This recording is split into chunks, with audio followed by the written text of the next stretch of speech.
Halo semua, perkenalkan saya Devi Rusadi dengan NIM 20240501030082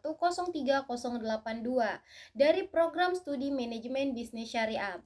Pada kesempatan kali ini saya akan mempresentasikan tugas ujian akhir semester atau UAS mata kuliah dengan mata kuliah akuntansi biaya.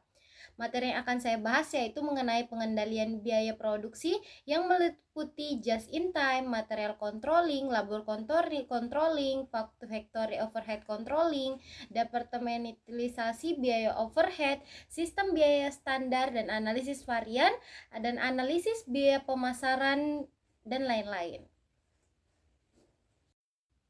Kita masuk di materi yang pertama atau slide yang pertama itu just in time. Just in time merupakan sistem produksi yang bertujuan untuk mengurangi persediaan bahan baku dan menyesuaikan proses produksi dengan permintaan pelanggan. Dengan sistem ini perusahaan hanya menyediakan bahan baku ketika dibutuhkan sehingga tidak terjadi penumpukan stok di gudang. Tujuan utama dari just in time adalah mengurangi pemborosan, menekankan biaya penyimpanan, meningkatkan efisiensi operasional, dan mempercepat proses produksi. Contoh penerapannya dapat kita lihat dari industri otomotif dan elektronik. Bahan baku dikirim oleh pemasok sesuai jadwal produksi sehingga perusahaan tidak perlu menyimpan stok dalam jumlah besar. Selanjutnya yaitu tantangan dan manfaat just in time. Yang pertama ada beberapa tantangan dan manfaat. Yang pertama adalah perusahaan harus memiliki koordinasi yang baik dengan pemasok, produsen dan distributor agar bahan baku selalu tersedia tepat waktu. Yang kedua adalah adanya resiko keterlambatan pasokan.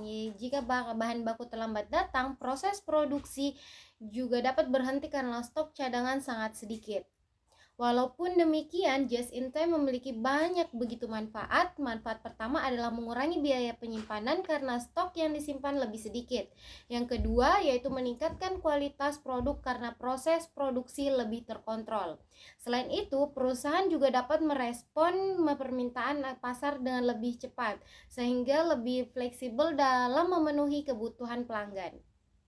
Selanjutnya yaitu material controlling. Material controlling merupakan proses pengendalian persediaan bahan baku agar selalu tersedia dalam jumlah yang tepat, tidak berlebihan dan tidak mengalami kekurangan.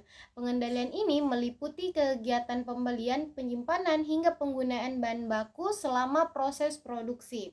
Tujuannya adalah menghindari kekurangan bahan baku yang dapat menghambat produksi, serta mencegah kelebihan stok yang menyebabkan biaya penyimpanan meningkat. Dengan demikian, proses produksi menjadi lebih efektif dan efisien adanya.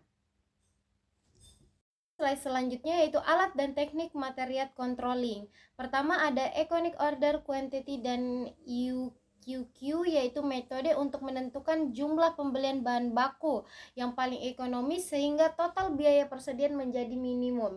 Yang kedua, perpetual inventory system, yaitu sistem pencatatan persediaan secara langsung setiap terjadi transaksi sehingga jumlah stok selalu diketahui. Tiga adalah pengendalian kualitas dan bahan baku, yaitu melakukan pemeriksaan terhadap kualitas bahan baku sebelum digunakan agar tidak menghasilkan produk cacat.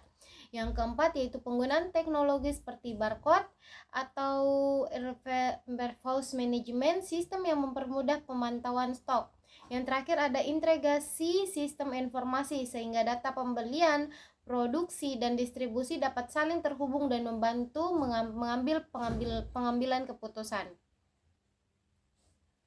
Masuk di slide selanjutnya yaitu labor controlling.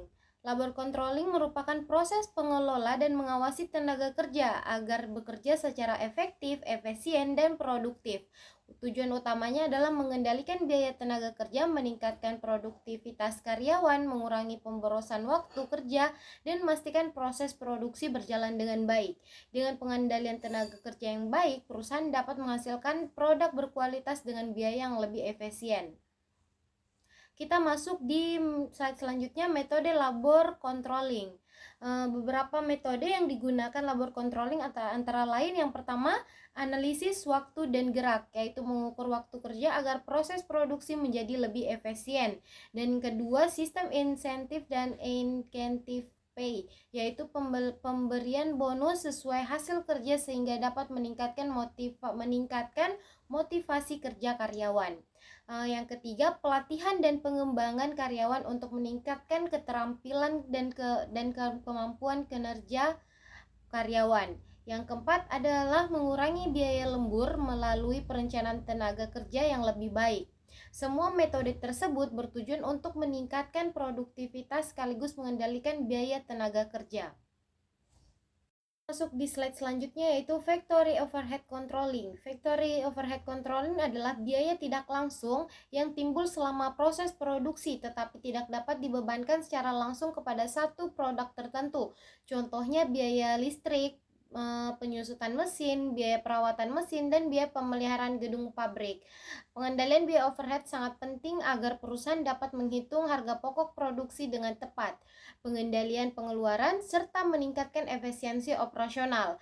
Slide selanjutnya yaitu departementalisasi biaya overhead.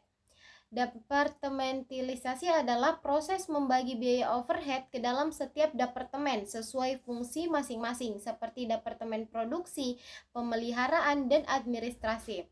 Tujuan utamanya adalah untuk mempermudah pelacakan biaya, meningkatkan ketepatan alokasi biaya, serta membantu perusahaan mengendalikan biaya pada setiap departemennya.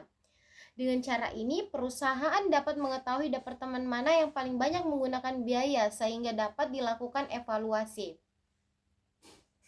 Masuk di slide selanjutnya yaitu penetapan sistem biaya standar. Biaya standar merupakan biaya yang telah ditetapkan sebelum sebagai acuan dalam proses produksi. Biaya ini digunakan untuk membandingkan biaya yang direncanakan dengan biaya yang benar-benar terjadi. Apabila terdapat perbedaan, perusahaan dapat mengetahui penyebab penyimpanan tersebut dan segera melakukan tindakan perbaikan. Selain itu, biaya standar juga membantu dalam menyusun anggaran, pengendalian biaya, dan evaluasi kinerja perusahaan. Slide selanjutnya yaitu analisis varian. Analisis varian merupakan proses membandingkan biaya standar dengan biaya aktual untuk mengetahui adanya penyimpanan. Varian terdiri dari 3 jenis. Yang pertama adalah varian bahan baku, yaitu selisih harga maupun jumlah bahan baku yang digunakan. Yang kedua itu ada varian tenaga kerja, yaitu selisih tarif upah dan efisiensi jam kerja. Yang ketiga adalah varian overhead, yaitu selisih biaya overhead tetap maupun variabel. Melalui analisis varian, proses dapat mengetahui penyebab terjadinya pemborosan, sehingga kita dapat mengambil keputusan yang lebih tepat. Slide selanjutnya ada analisis biaya pemasaran. Biaya pemasaran merupakan seluruh biaya yang dikeluarkan perusahaan untuk mempromosikan, mendistribusikan, dan menjual produknya kepada konsumen. Komponen biaya pemasaran meliputi biaya promosi, biaya distribusi, biaya iklan, dan biaya penjualan. Tujuan analisis biaya pemasaran adalah mengetahui apakah biaya yang telah dikeluarkan sudah memberikan hasil yang optimal. Melalui analisis ini, perusahaan dapat mengoptimalkan anggaran pemasaran, meningkatkan efektivitas promosi, serta membantu manajemen dalam menentukan strategi pemasaran yang tepat, sehingga keuntungan perusahaan dapat meningkat. Baik, kesimpulan dari Baik, itu saja materi dari saya. Saya akan menyimpulkan materi dari saya. Berdasarkan materi yang telah dipaparkan, dapat disimpulkan bahwa pengendalian biaya memiliki peran yang sangat penting dalam meningkatkan efisiensi dan produksi, mengurangi pemborosan, mengendalikan pengeluaran perusahaan, serta membantu manajemen dalam mengambil keputusan yang tepat. Penerapan metode seperti just in time, material controlling, labor controlling, factory overhead controlling, sistem standar biaya, analisis varian, dan analisis biaya pemasaran akan membantu perusahaan mencapai produktivitas yang lebih tinggi dengan biaya yang lebih efisien. Sekian presentasi dari saya. Terima kasih. Wassalamualaikum warahmatullahi wabarakatuh.